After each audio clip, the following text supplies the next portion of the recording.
कुदरत ने ढाया कहर। 300 से ज्यादा लोगों की गई जानें।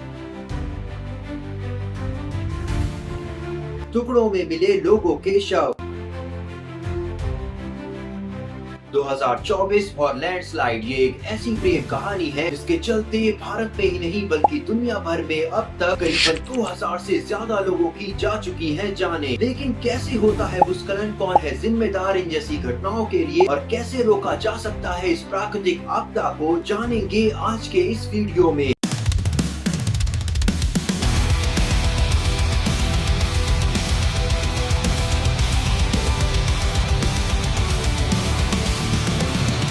दोस्तों, साल 2024 की शुरुआत से ही लैंडस्लाइड यानी कि भूस्खलन की इस आपदा ने दुनिया के कोने कोने में कोहराम मचा रखा है। जनवरी के महीने से ही पहले चाइना, फिर पपुआ न्यू गिनिया जैसे देशों में और अब भारत के वायनाड में। दिन था 30 जुलाई का जब केरला के वायनाड में एक के बाद एक मल्टीपल लैंडस्लाइड्स हुए, जिसके बाद आर्म फोर्सेस ने रेस्क्यू ऑपरेशन शुरू किया, लेकिन तब तक 300 से ज्यादा जानें जा चुकी थी। दोस्तों, लैंडस्लाइड एक ऐसी आपदा है जिसमें बारिश, भूकंप, बर्फ पिघलना, ज्वालामुखी फटना व जंगलों की कटाई के कारण भारी मात्रा में चट्टान, मलबा या फिर मिट्टी नीचे खिसक आती है। आमतौर से पहाड़ी इलाकों में होने वाली ये घटना विभिन्न कारणों के चलते विभिन्न तरीकों से होती है। जैसे अगर पहाड़ों पर भारी बारिश होती है तो पहाड़ की सतह पर पड़ी चट्टानें व बारिश के कारण नम व भारी हो चुकी सतह पर फोर्स पड़ता है और जिसके कारण वो सतह खिसक जाती है और इसे ही हम भूस्खलन यानी कि लैंडस्लाइड की घटना कहते हैं। बारिश के अलावा भूकंप के चलते भी पहाड़ों में वाइब्रेशंस होते हैं जिसकी वजह से सतह सरक जाती है। वहीं इसी के साथ ही साथ जब कोई ज्वालामुखी फटता है तो उसकी वजह से भी अगल बगल की सतह सरकती है और भूस्खलन की घटना हो जाती है। इसके अलावा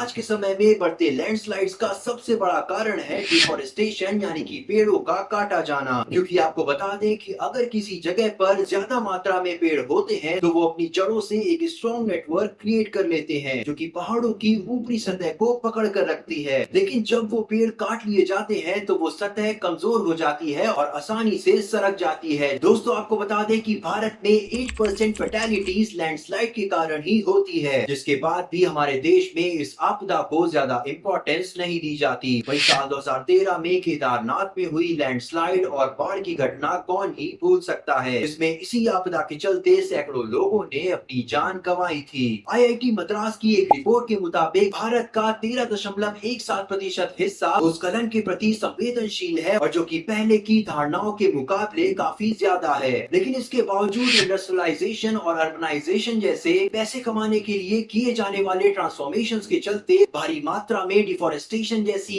एक्टिविटीज की जा रही हैं ताकि पेड़ों को हटाकर पहाड़ों पर बड़े बड़े होटल्स, रेस्टोरेंट्स और टूरिस्ट स्पॉट्स बनाए जा सके। और इन्हीं सबको रोकने के लिए बीते दिनों लद्दाख के सोनम वांगचुक जी ने अनशन भी किया था, जिसको कि मेन स्ट्रीम मीडिया ने उतना एक्सपोजर नहीं दिया था। इस रिपोर्ट के मुकाबले सिक्किम में सबसे बड़ा ऐसा लैंड एरिया है जो कि प्रोन टू लैंडस्लाइड है, जबकि हिमालय के बाहर केरल सबसे कमजोर राज्य है जिसकी 14% से अधिक भूमि बहुत उच्च संवेदनशील की श्रेणी में आती है। दोस्तों, पेड़ हटाकर पौधे लगाने का कोई मतलब नहीं है। मतलब तो तब होगा जब हम प्रकृति द्वारा तय की गई अपनी हद में रहें, पुराने प्राकृतिक संसाधन पेड़ व पहाड़ों का संरक्षण करें, उन्हें प्रदूषण से बचाएं, ना कि स्वार्थी बनकर पेड़ काटकर पैसे उगाने का जरिया बनाएं। ना उजाड़े प्रकृति का घर ताकि सुरक्षित रहे आपका भी आने वाला कल।